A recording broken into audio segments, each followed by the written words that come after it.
Welcome to the second hour of this morning. Here are today's headlines. The national tax revenue shrank to 285.5 trillion won in 2020, down by a record amount of 7.9 trillion won on year, as COVID-19 has been disrupting economic activity.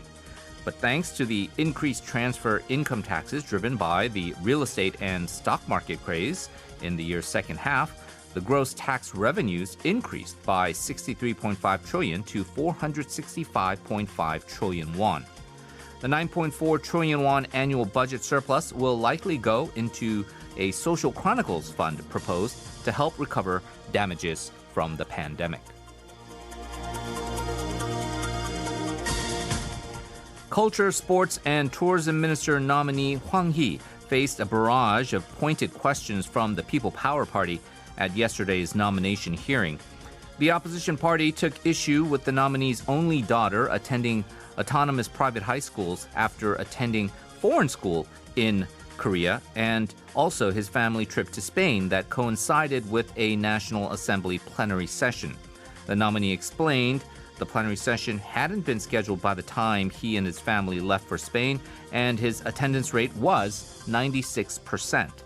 The opposition party also attacked Hwang Hee for only reporting an expense of 7.2 million won in 2019, to which he responded by pointing out that it was the net amount of his personal credit card spending after subtracting all other essential spending such as rent, insurance, and his child's tuition. Finally, Bitcoin surged past 50 million won to a new record high yesterday, jumping as high as 10 million won in just a month, according to Korean cryptocurrency exchange Bithumb. The sharp rally for the digital currency was unleashed by the news that Tesla has bought $1.5 billion in Bitcoin and plans to accept the currency as future payment for its products.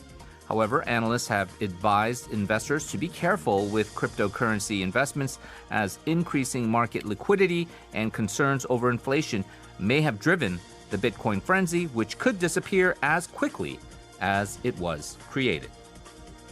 And you can listen to these headlines once again on our YouTube channel by searching TBS eFM. Once there, you'll get a script of the headlines and subtitles as well.